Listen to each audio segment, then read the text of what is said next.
Madame, Monsieur, bonsoir et merci d'être avec nous. Si on partait de la position de l'ONU et du droit international, le conflit du Sahara occidental se veut un conflit de décolonisation. Mais il connaît aujourd'hui d'autres voies que celle du référendum d'autodétermination, à savoir l'accord cadre qui prône la large autonomie du Sahara occidental, la division du territoire, une partie revenant au Maroc et l'autre devenant une république sahraoui indépendante. Et enfin, le retrait total de la mission des Nations Unies pour l'organisation d'un référendum. Mais il y a une véritable crainte qui réside dans le fait que si les parties au conflit n'arrivent pas à se mettre d'accord sur une solution commune, c'est qu'une telle attitude ne mettrait pas à l'abri de la reprise des armes. Dès lors, la négociation demeure la démarche la plus réaliste, selon des observateurs, pour espérer parvenir à une situation de paix dans cette partie du Grand Maghreb. Mais qui de l'Europe ou de l'Amérique apparaît comme la seule partie capable d'esquisser une solution réalisable pour surmonter le conflit né de la décolonisation espagnole du Sahara occidental? La déclaration de Donald Trump de reconnaître la souveraineté du Maroc sur le Sahara occidental a mis fin aux possibilités de médiation des Américains. De plus, certains experts affirment que les États-Unis n'ont pas suffisamment de poids pour pousser les parties au conflit à négocier. Et ils n'offrent pas non plus de garantie que les accords éventuels puissent se traduire par des solutions viables. Les autres grandes puissances, la Russie et la Chine, malgré leurs dernières approches de médiation, ne semblent pas prêtes, du moins en ce moment, à prendre en charge ce conflit. Et si on partait du postulat que le seul cadre actuel est celui offert par l'Union européenne? Les 4 parties au conflit, en l'occurrence le Front Polisario, le Maroc, la Mauritanie et l'Algérie, qui ont des relations très denses avec l'Union européenne, pourraient donner à l'Europe la possibilité de jouer un rôle décisif à condition que l'ensemble des pays membres de l'Union s'abstiennent de suivre la voie des États-Unis en reconnaissant la souveraineté du Maroc sur le Sahara occidental et que l'Espagne retourne à sa position de neutralité antérieure.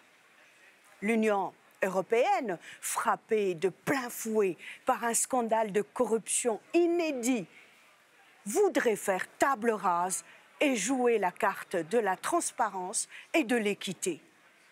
Pour évoquer ce vieux conflit de presque un demi-siècle, j'ai invité Pierre Galland, ancien sénateur belge et président du Forum Nord-Sud, et Oubi Bouchraya, ancien ambassadeur du Polisario auprès de l'Union européenne, pour cette première partie du moins, puisque nous allons envisager une deuxième partie. Pierre Galland, bonjour et merci d'avoir accepté notre invitation.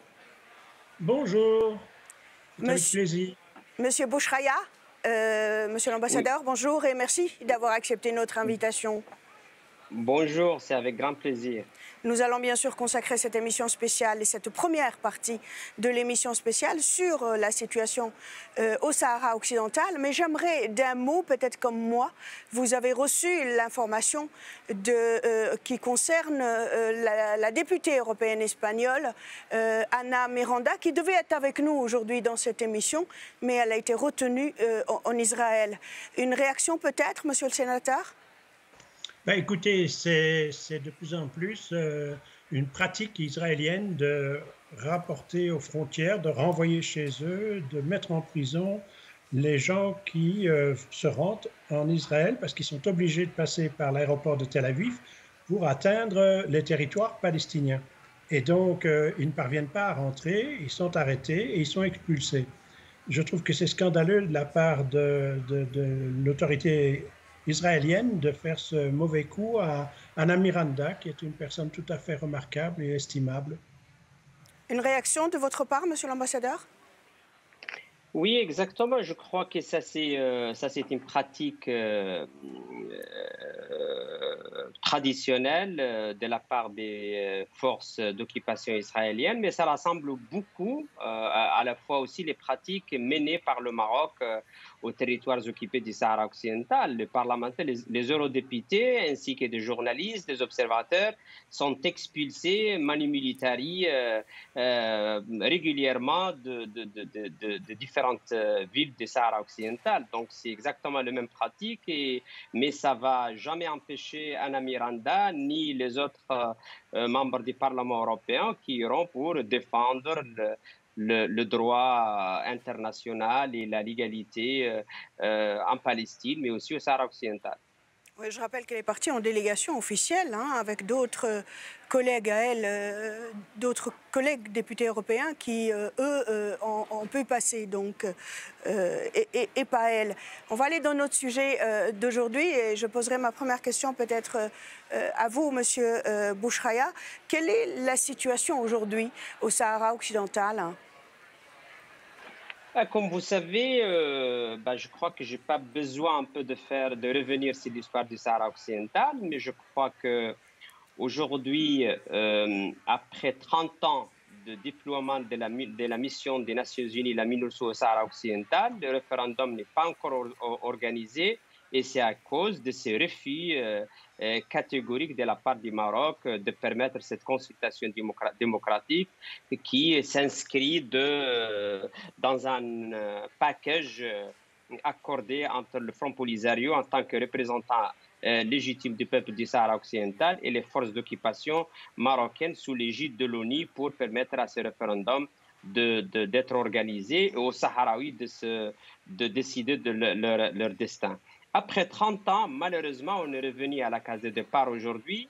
C'est la reprise des armes qui est pratiquement la réalité quotidienne aujourd'hui au Sahara occidental, après la rupture du cessez-le-feu novembre 2020. Parallèlement à l'action militaire autour de ces murs de séparation militaire érigés par le Maroc pour diviser les territoires en deux parties, dans l'autre côté, sous occupation marocaine, c'est toujours les violations systématiques des droits de l'homme exercées par le Maroc contre l'occupation civile sahraoui. Aujourd'hui, on vient de recevoir un rapport, une décision très positive de la part du groupe de travail sur la détention arbitraire au sein de l'ONU, au sujet de la détention arbitraire de Sultana Khaya et sa sœur, et qui appelle le Maroc très clairement à s'abstenir de toute action contre les civils sahraouis et aussi une série de mesures qui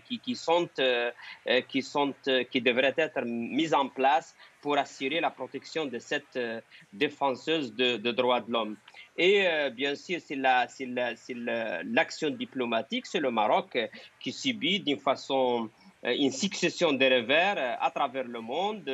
À l'Union africaine, le 36e sommet vient de s'achever à Addis Ababa avec un échec clair au Maroc et ses tentatives de contourner cet engagement de principe de la part de l'Union africaine de continuer à défendre le droit du peuple du Sahara occidental et de la République arabe sahraoui démocratique. Et au niveau de l'Union européenne, on connaît bien le Morocco Gate et cette histoire qui vient d'être connue par tout le monde. Et en Amérique latine, ce sont une série de reconnaissances de la République arabe sahraoui démocratique au sein de pays de l'Amérique latine. Et donc, c'est la réalité sahraoui, c'est la lutte du peuple du Sahara occidental qui se voit consolidée, appuyée et soutenue à travers le monde. On reviendra tout à l'heure notamment sur la situation des droits de l'homme dans les territoires occupés du Sahara occidental. Pierre Galland, pour planter le décor, parce qu'il faut le dire, cette actualité n'est pas vraiment prise en charge par ce qu'on appelle aujourd'hui les médias mainstream ici en Belgique. Est-ce que d'un mot, vous pouvez rappeler la position de l'ONU par rapport au conflit du Sahara occidental, s'il vous plaît? Mais vous savez, l'ONU est clairement, en fait, a reconnu que le Sahara occidental est un territoire non autonome. Il appartenait normalement à la puissance coloniale, c'est-à-dire à l'Espagne, de procéder à la décolonisation du Sahara occidental. Et l'Espagne, plutôt que de faire et de procéder comme le demandait l'ONU, suite à l'avis qu'elle avait elle-même demandé à la Cour internationale de justice, Cour internationale de justice qui avait reconnu qu'il n'y avait pas de lien qui reliait, qui faisait une allégeance des Sahraouis vis-à-vis du roi du Maroc, eh bien, l'ONU s'est alors enquis de faire en sorte qu'à la 4e commission, on puisse défendre la cause du Sahara occidental comme territoire non décolonisé.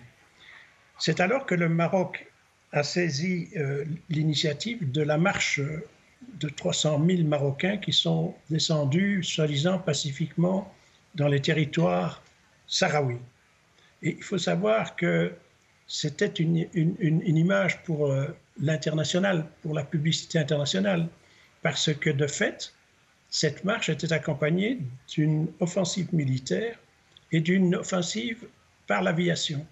C'est ainsi que les populations sahraouies ont dû fuir et finalement trouver refuge en partie donc, dans une partie du territoire algérien qui les a accueillis autour de Tindouf. Eh bien, il faut savoir que l'ONU n'a jamais changé de position. Elle reconnaît le droit à l'autodétermination du peuple sahraoui, comme ce fut le cas pour l'ensemble des peuples colonisés. Aujourd'hui, le peuple sahraoui a un droit inaliénable à son autodétermination. Et c'est en 1990, comme le disait Oubi Bouchraya, que l'ONU a fait une intermédiation et a appelé les deux parties au conflit, c'est-à-dire le Front Polisario et le Maroc, à se mettre à table et de négocier une sortie de ce conflit. C'est alors que l'ONU a mis en place la mission des Nations Unies pour le Sahara occidental, mission qui avait pour charge de contrôler la mise en œuvre du référendum d'autodétermination pour le peuple sahraoui. Et je peux vous dire que je me rappelle très bien de cette période parce que dès cet instant, dans les années 90, eh bien, le Maroc a mis tous les obstacles possibles et imaginables, y compris par exemple d'empêcher le débarquement de tout le matériel de la mission des Nations Unies qui sont restés bloqués, ce matériel est resté bloqué dans les ports marocains pendant plus d'1 an. Et ils n'ont eu de cesse que de contester la manière dont l'ONU procédait au référendum. Mais l'ONU a mené sa mission de manière très claire jusqu'au bout. Les observateurs étaient là. Les rencontres avec les populations sahraouies telles que déterminées de commun accord entre le Maroc et le Sahara occidental, eh bien, ce référendum pouvait avoir lieu puisque la liste a été déposée. Elle a été déposée entre les mains des Nations Unies, du Front Polisario et du Maroc. C'est à ce moment-là que le Maroc s'est rendu compte qu'en fait, cette liste donnait raison à la revendication sahraoui non seulement de son droit à l'autodétermination, mais de sa volonté d'être un État reconnu et indépendant, la République arabe sahraoui démocratique. Et à ce moment-là, aussi, à nouveau, le Maroc a mis tous les obstacles pour empêcher la mise en œuvre de l'autodétermination. Et comme le disait l'ambassadeur, eh bien, cela dure maintenant depuis 32 ans. On est donc dans une situation qui est bloquée du fait même du Maroc, qui non seulement est une puissance occupante, mais est une puissance qui veut à tout prix faire entendre que le Sahara serait un Sahara marocain, alors que ni la Cour de justice internationale, ni la Cour européenne de justice, ni la Cour africaine des droits de l'homme et des peuples n'ont accepté cette revendication marocaine tant qu'à présent. Monsieur l'ambassadeur, comment a été perçue la normalisation des relations diplomatiques entre le Royaume du Maroc et l'État israélien. Est-ce que ce fait en lui-même va éloigner davantage la possibilité d'une autonomie, ce qu'on appelle la troisième solution marocaine, ou est-ce que c'est à l'inverse? Globalement, comment les Sahraouis, les citoyens sahraouis ont réagi à cette normalisation? La normalisation entre le Maroc et Israël, je crois que c'est un fait qui existe depuis des décennies maintenant. L'élément nouveau, c'est l'annonce dans un cadre, les accords d'Abraham qu'on connaît tous. Et pour nous, ça c'est un développement tout à fait normal, puisque les deux forces, les deux pays sont des forces, des puissances occupantes militaires de deux territoires, le Sahara occidental pour le Maroc et la Palestine pour Israël. Et aussi le deux luttes du peuple du Sahara occidental et le peuple palestinien, ils ont beaucoup d'éléments en commun. D'abord, c'est l'occupation militaire par Israël et le Maroc, et c'est le droit à l'autodétermination qui est reconnu internationalement et pour le peuple sahraoui et pour le peuple palestinien. C'est les deux mouvements de libération nationale, l'OLP pour la Palestine et le Front Polisario pour le Sahara occidental, qui sont aussi reconnus en tant que représentants uniques et légitimes de ces deux peuples résistants. Il y a aussi le fait du mur militaire de séparation, le militaire qui est érigé au Sahara occidental, et celui aussi qui est érigé au Maroc. Et même sur le thème des ressources naturelles et l'économie des colonies, la jurisprudence internationale est là pratiquement des mêmes jugements sur l'exploitation des forces d'occupation au Sahara occidental et aux Palestine, qui interdit cette exploitation par les deux forces d'occupation. Donc, je crois qu'aujourd'hui, que le Maroc décide de normaliser formellement ses relations avec Israël, ça c'est juste une confirmation d'un fait qui existe depuis toujours, et tout le monde le sait. Mais je crois que c'est le moment pour que les deux peuples, le palestinien et le sahraoui, se rejoignent dans une lutte commune pour imposer leurs droits contre Israël, mais aussi contre le Maroc. Et je crois que cette alliance, comme elle n'est pas nouvelle, elle n'aura pas d'impact sérieux sur le développement ou sur le cours des événements sur place au Sahara occidental.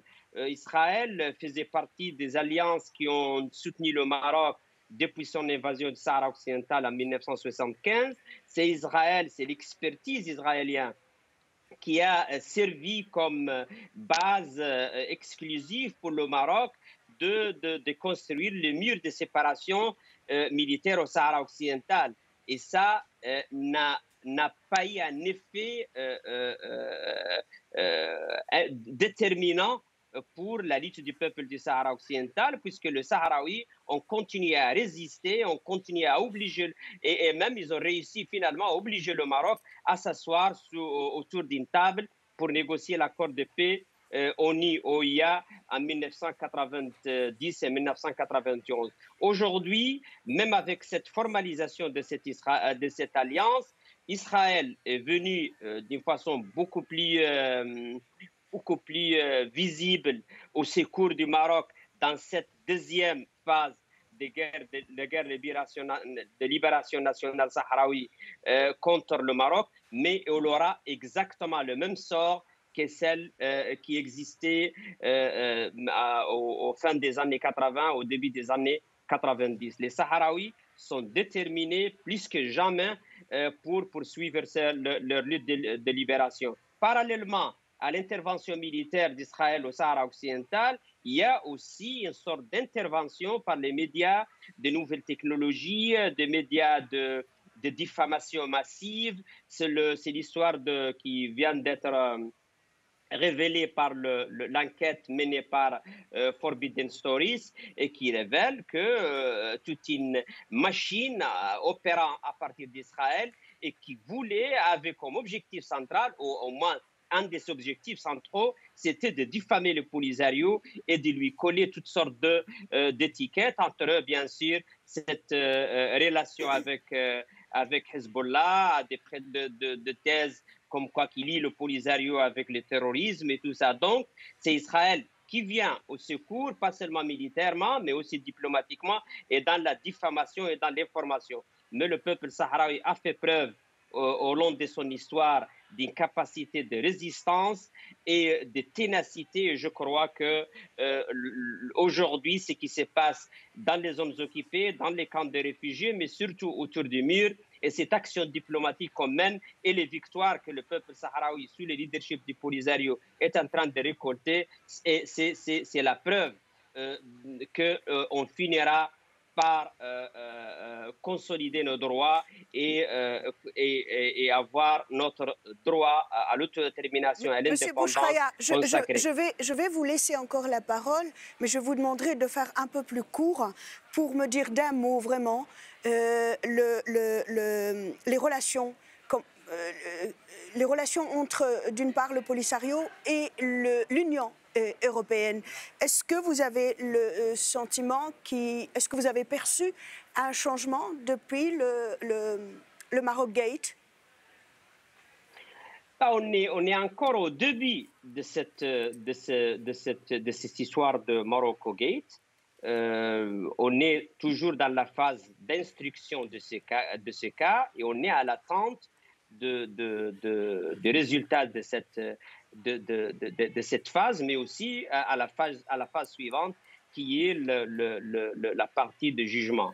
Mais je crois que le Maroc jouissait d'une impunité et qui était un peu surprenante et étrange à tout le monde. Personne ne comprenait pourquoi le Maroc avait cette possibilité toujours d'échapper à toutes sortes de sanctions, toutes sortes de dénonciations au sein de l'ONU, mais surtout au sein de l'Union européenne. Mais voilà maintenant la réponse, c'est qu'il y a eu derrière toute une machine de corruption qui soutenait cette réalité.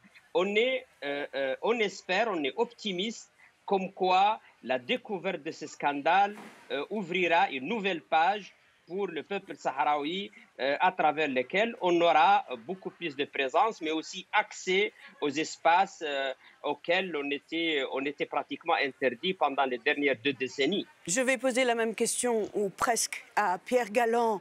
Dans quelle mesure le Maroc Gate, qui a été mis en évidence, ou qui a mis en évidence le rôle présumé au Maroc dans le scandale de l'achat d'influence, pourrait profiter aux Sahraouis, à votre avis? Écoutez, ça profite déjà au peuple sahraoui, ça profite aussi à une clarification de la manière dont certaines puissances, notamment le Maroc, utilisent les facilités des accords d'association avec l'Europe et du fait que tant Israël que le Maroc en plus bénéficient d'un partenariat de haut niveau et que nous considérions en tant qu'Européens que le Maroc était un partenaire fiable au sein de la sécurité de la Méditerranée elle-même. Et donc, ici, soudain, voilà que le roi est nu, voilà qu'on découvre que les pratiques du Maroc, ce sont l'espionnage, c'est le contrôle et l'exclusion des gens qui venaient comme observateurs sur les territoires, c'est l'achat de voix lors de votes importants relatifs aux accords d'association, notamment en matière d'agriculture, en matière de pêche, etc. Et donc, voilà, il y a une clarification qui s'est faite et je pense que le Parlement a déjà réagi une première fois en condamnant les violations graves des droits de l'homme au sein des territoires occupés par le Maroc au Sahara occidental. Donc, c'est une première étape. Et ça arrive, je pense, au bon moment. Ça arrive au bon moment parce que, vous savez comme moi, que la Cour européenne de justice, qui avait déjà à 3 reprises défini que le Sahara occidental n'était pas un territoire qui était propriété du Maroc, mais que c'était un territoire défini par l'ONU comme un territoire non autonome ayant droit à son autodétermination. Eh bien, ici, la Cour a non seulement précisé en septembre 2021 que ce n'est pas un territoire marocain, que le peuple sahraoui est un peuple qui est à distinguer des colonisateurs occupants, c'est-à-dire des Marocains qui occupent aujourd'hui le territoire du Sahara, a précisé également que le Front Polisario est bien une personnalité morale, institutionnelle et politique qui est l'interlocuteur représentant le peuple sahraoui, et enfin que les ressources naturelles qui sont aujourd'hui d'une grande richesse au sein du Sahara occidental, eh bien que ces ressources naturelles appartiennent au peuple sahraoui et que toute exploitation de ces ressources doit être faite avec l'assentiment du peuple du Sahara occidental. C'est extrêmement précis ce qui a été dit, tellement précis que ça mettait en difficulté l'Europe elle-même par rapport à l'accord d'association qu'elle avait passé avec le Maroc, qui s'étendait également dans les territoires sahraouis. Dès lors, il s'est fait que l'Europe, c'est-à-dire aussi bien la Commission que le Conseil des ministres, sont allés en appel de l'arrêt de la Cour. Et nous attendons avec intérêt la confirmation de cet arrêt de la Cour, parce que je ne vois pas comment les 4 juges qui, en septembre 21, ont émis cet arrêt qui est aujourd'hui soumis à révision, eh bien, je ne vois pas comment ils peuvent changer la règle. Aujourd'hui, 17 juges vont devoir se prononcer, et cela confirmera très clairement quelle est l'attitude à adopter dans l'accord d'association entre l'Europe et le Maroc, et qu'il n'y a pas lieu d'y étendre le Sahara occidental. Et mieux que cela, l'arrêt décline clairement que les Sahraouis sont représentés par le Front Polisario. Ce sont donc des ambassadeurs que l'Europe devra demain accepter, avec lesquels elle devra négocier tout accord de pêche, accord agricole et autres accords d'exploitation des richesses du Sahara occidental. Je pense que c'est une étape importante. Maintenant que le roi est nu, comme j'ai dit, que le Maroc se trouve clairement comme étant celui qui a triché, qui a essayé de bypasser l'ensemble des règles normales qui fondent les relations entre les États, eh bien, il faut savoir que tout ça est d'une grande clarté, et je vois mal et le Parlement européen et la Commission et le Conseil des ministres trouver une autre issue, dans la mesure où, soyons clairs entre nous, tous les jours, on nous dit que M. Poutine a envahi l'Ukraine, que l'Ukraine, c'est un État indépendant et que l'Ukraine a le droit à la protection de l'ensemble de son territoire. Eh bien, c'est exactement la même chose pour le Sahara occidental ou pour la Palestine. On voit mal l'Europe se mettre en pleine contradiction en proclamant d'une part le droit à l'indépendance du peuple ukrainien et en niant ce droit à la Palestine ou au Sahraoui. Donc voilà, on est je pense, dans une conjoncture aujourd'hui qui est beaucoup plus intéressante et positive pour le peuple sahraoui, et on ne peut que regretter toutes les tentatives qui sont faites parce que le Maroc se défend tout le temps. Aujourd'hui, vous pouvez assister, que ce soit en Europe, que ce soit aux États-Unis, que ce soit en Amérique latine, tout d'un coup, on s'aperçoit que les amis du Maroc s'excitent beaucoup et tentent absolument de réduire la question du Sahara occidental à un conflit entre le Maroc et l'Algérie. Eh bien non, c'est un conflit par rapport au droit international, au droit d'un peuple. Le peuple sahraoui a son droit à l'autodétermination pour son indépendance. Vous avez évoqué l'Algérie, hein, Pierre Gallon. Quel est l'impact de la rupture des relations diplomatiques entre l'Algérie et le Maroc sur le conflit sahraoui, à votre avis? L'impact, il est clair que vous savez que l'ONU, dans la négociation, avait prévu qu'il y aurait des pays amis. Parmi ces pays amis qui étaient mis et informés de toutes les négociations qui se produisaient dans la région, mais il y avait la Mauritanie, il y avait l'Algérie, mais il y avait aussi les États du Nord, notamment les États-Unis. Et donc, par cette rupture qui est tout à fait, je pense, normale, parce que vu l'attitude que les Marocains ont adoptée vis-à-vis des Algériens, à un moment donné, ça crée des problèmes de relations diplomatiques et il y a eu rupture de relations. C'est dommageable pour les Sahraouis dans la mesure où ça déforce un petit peu le processus onusien tel qu'il a été conçu. Mais cela dit, on sait aussi, et l'Algérie l'a réaffirmé de manière plus claire que jamais ces derniers temps, à l'occasion du 16e congrès du Front Polisario, à l'occasion d'ailleurs de la réunion des mouvements de soutien au peuple sahraoui qui s'est tenue à Berlin en décembre dernier, où l'Algérie a clairement défini sa position de défense du droit inaliénable du peuple sahraoui à son autodétermination pour l'indépendance. Et je pense que pour moi, qui suis un vieux militant, eh bien, et qui ai vécu l'ensemble des processus de décolonisation et même des luttes de libération dans les pays d'Amérique latine, eh bien, j'ai toujours constaté que l'Algérie avait été constante dans ses positions par rapport au droit international, au droit des peuples à disposer d'eux-mêmes, tel que c'est prévu par la résolution 1514 des Nations Unies. L'Algérie n'a jamais changé de position. Elle l'a proclamé avec force ces derniers temps, et je pense que c'est à la fois une assurance pour le peuple sahraoui, c'est aussi une assurance pour tous ceux qui, dans le monde, savent que dans toutes les luttes de libération, dans toutes les luttes, que ce soit en Afrique du Sud, que ce soit en Angola, que ce soit au Mozambique, chaque mouvement de libération avait besoin d'un territoire de recul et d'un soutien. Eh bien, les Sud-Africains ont eu ça en Tanzanie, l'ont eu en Namibie. Tous les mouvements de libération ont eu cette possibilité. Aujourd'hui, moi, je constate que le peuple algérien, à travers le Comité national de soutien au peuple sahraoui, est très, très mobilisé pour protéger et défendre un petit peuple qui est ce peuple sahraoui en lutte pour ses droits fondamentaux. Au fond, l'Union européenne reconnaît que la solution de ce conflit nécessite que le peuple du Sahara occidental exerce son droit de l'autodétermination et de l'indépendance à travers un référendum. Monsieur l'ambassadeur du Sahara occidental ou du Polisario auprès de l'Union européenne pourrait-elle être indiquée pour jouer un rôle de médiation?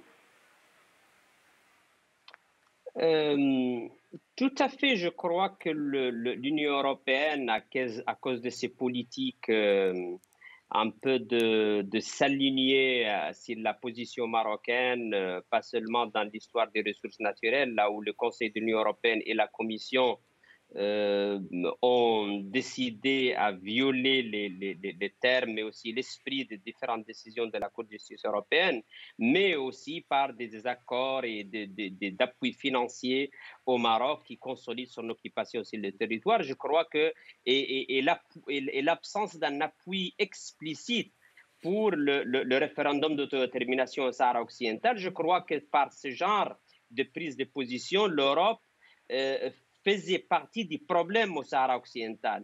Mais aujourd'hui, après la découverte de ce scandale Morocco Gate et la conviction chez tout le monde maintenant comme quoi le Maroc était derrière, avec une machine de corruption, il était derrière de manœuvres constantes pour influencer les positions des uns et des autres, je crois qu'aujourd'hui, l'Europe se trouve dans une possibilité de faire partie de la solution au Sahara occidental au lieu de faire partie du problème. Et je crois qu'il y a trois considérations qui nous invitent à croire que l'Union européenne peut bien jouer un rôle positif dans ce sens. D'abord, il y a la considération géopolitique. Le Sahara occidental fait partie de l'Afrique du Nord, qui est une région d'une certaine proximité à l'Europe, et donc la stabilité dans cette région fait partie des intérêts géostratégiques de l'Europe et ses intérêts économiques. La deuxième considération, c'est la considération politique et de principe, puisque l'appui au référendum d'autodétermination au Sahara occidental, ça c'est l'appui à la légalité internationale, au droit, mais aussi aux principes et valeurs de l'exercice démocratique au Sahara occidental que l'Europe, qui fait partie des valeurs que l'Europe prétend promouvoir à travers le monde. Et la troisième considération, bien sûr, c'est la considération juridique, là où l'Europe est obligée à faire de la promotion pour cette jurisprudence européenne bien consolidée avec les différentes décisions de la Cour de justice européenne depuis 2016 jusqu'à celle du tribunal 2021. Donc, l'Europe a tous les atouts, toutes les possibilités pour jouer un rôle beaucoup plus positif et qui aidera à résoudre ce conflit en conformité avec le droit international, puisque si on veut une paix durable, il faut qu'elle soit d'abord une paix juste, parce que la justice, c'est la base d'une paix durable. Et on est optimiste que pendant 2023, après l'après Morocco Gate, mais aussi la décision de la Cour de justice qu'on attend à la fin de cette année, ce contexte favorable à que l'Europe soit partie de la solution au Sahara occidental se consolide. Pierre Galland, le représentant officiel ici avec nous, en l'occurrence M. Bouchraya, le représentant du Polisario auprès de l'Union européenne, dit que l'Union européenne est indiquée pour une médiation entre, d'une part, le Polisario et, d'autre part, le royaume chérifien du Maroc, mais à condition que les 27 pays, alors membres de l'Union européenne, aient une position de neutralité. Et ma question est par rapport à l'Espagne. J'aurais tellement voulu la poser à notre troisième invité.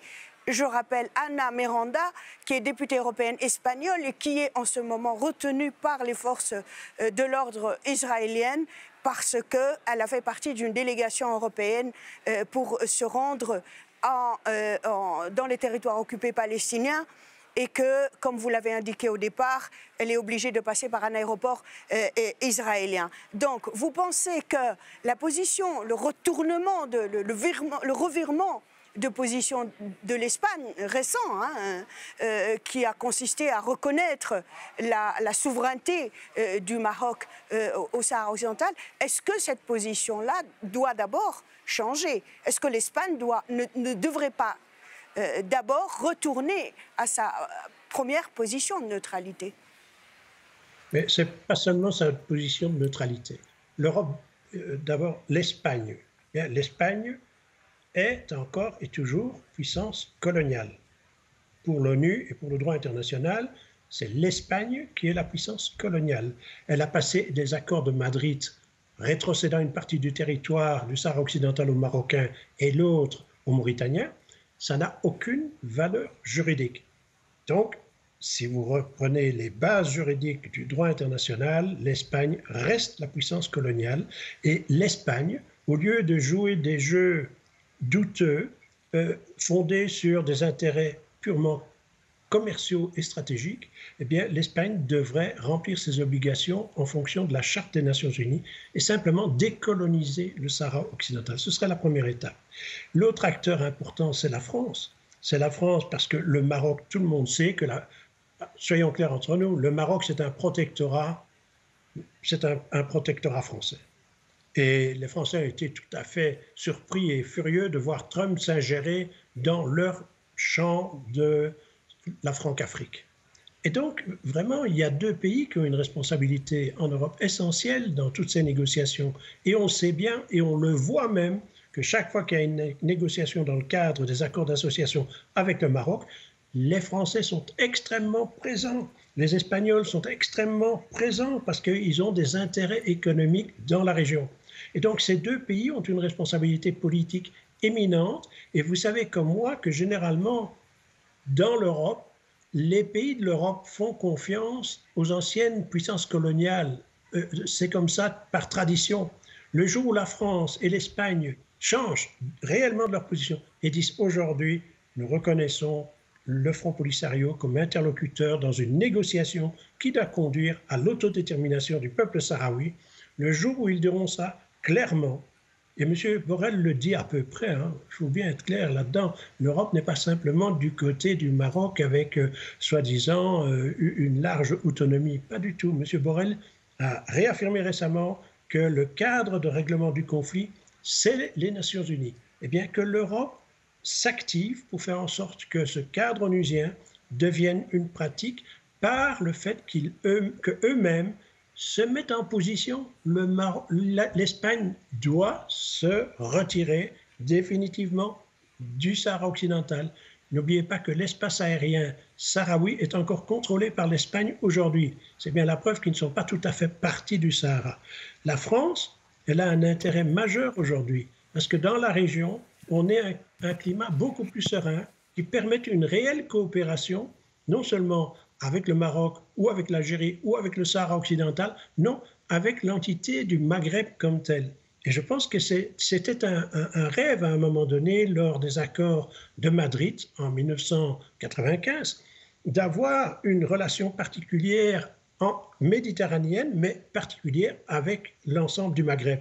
Tout ça est aujourd'hui fragilisé par les guerres qui ont eu lieu, que ce soit en Libye, que ce soit la révolution tunisienne, que ce soit les moments de guerre civile en Algérie. Tout ça a fragilisé tous nos rapports. Il est temps de se remettre vraiment dans une conception de où va-t-on pour faire en sorte que et l'Europe et le Maghreb soient deux entités capables de coopérer pour leur propre développement, mais également pour le développement de toute l'Afrique. Je pense que c'est essentiel et ça passera aussi peut-être par une clarification par rapport à des enclaves espagnoles qui traînent là encore au Maroc, par le fait que les Anglais sont encore à Gibraltar. Tout ça, c'est une poudrière. Il faut mettre de l'ordre dans tout ça, en fonction de quoi? Du droit international, des résolutions et des normes qui existent et qui permettent, quand on a la bonne volonté, d'avancer. Il faut alors des négociateurs.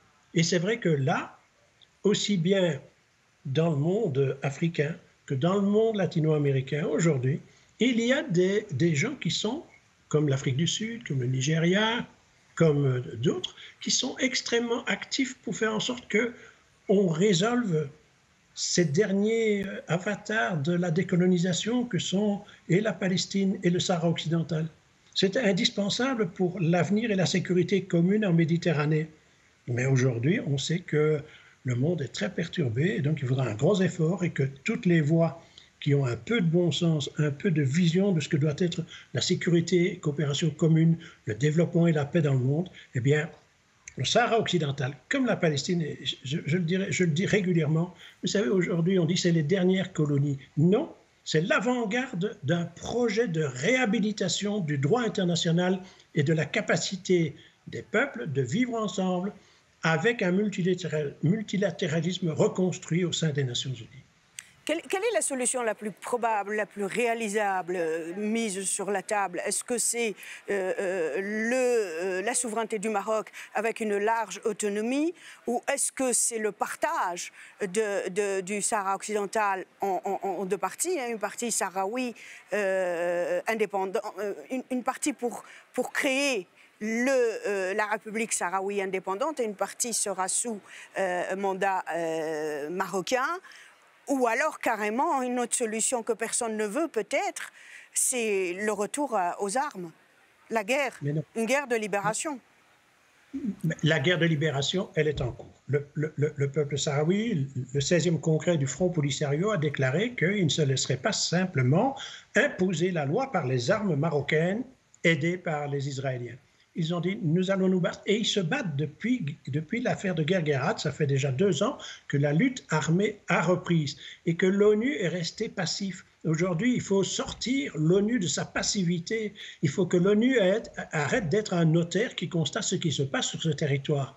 Et il n'y a pas une solution A qui serait une large autonomie, parce que tous les arrêts de toutes les cours, que ce soit européennes, que ce soit internationales, que ce soit celles de l'Afrique, ont toutes dit que le Sahara occidental ne fait pas partie du Maroc. Ce n'est pas une solution de partage, puisque il y a partagé avec qui, puisque les Mauritaniens se sont, eux, retirés clairement, et que les Marocains doivent se retirer parce qu'ils n'ont rien à faire au Sahara occidental. Et enfin, de dire qu'une solution, c'est la guerre, non, ce n'est pas la solution. C'est le droit d'un peuple de défendre ses droits fondamentaux, mais c'est à nous qu'il importe de faire en sorte qu'un processus de dialogue dans le respect des normes internationales et du droit du peuple sahraoui à disposer de lui-même puisse être effectué et que soit reconnu, comme c'est le cas déjà au sein de l'Union africaine, la République arabe sahraoui démocratique. L'Europe pourrait faire ce pas également.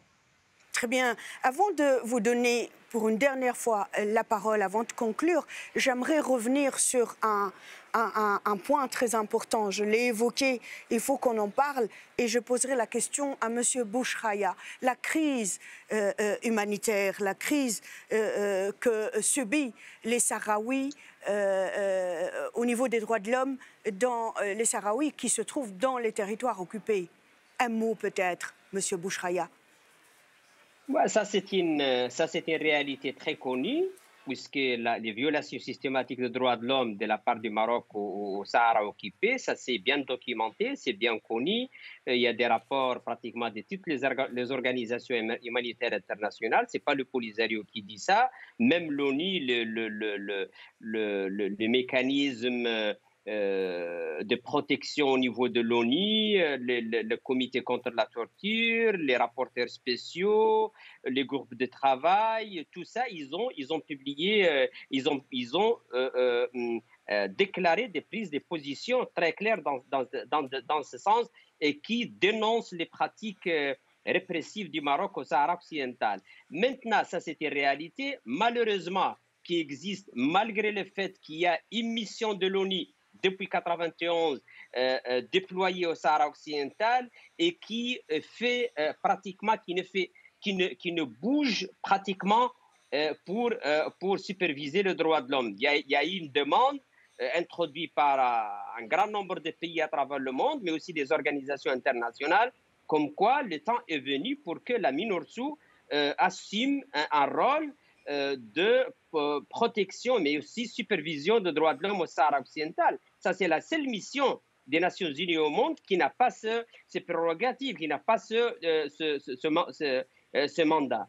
Maintenant, je crois, et je reviens à la réponse, je rejoins la réponse de notre président de la solidarité en Europe, Pierre Galland. Le rapport de droits de l'homme de l'ONU en 2006, dans sa partie des conclusions, il stipule clairement que la cause de toutes sortes de violations de droits de l'homme au Sahara occidental est le déni de l'exercice du droit à l'autodétermination du peuple du Sahara occidental.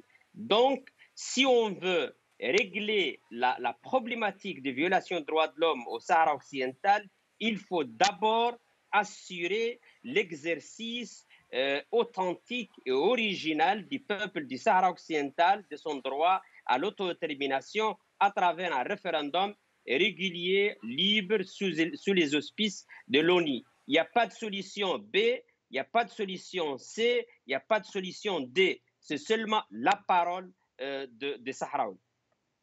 Un mot de conclusion, Pierre Galland. Mais ma conclusion, je vous dirais, je suis un défenseur et de la paix, je suis un pacifiste convaincu. Et donc, dans le même temps, la charte de l'ONU prévoit que les droits des peuples, c'est à eux aussi de choisir la manière dont ils peuvent se défendre et faire valoir leurs droits. Aujourd'hui, le peuple sahraoui a décidé de reprendre la lutte armée.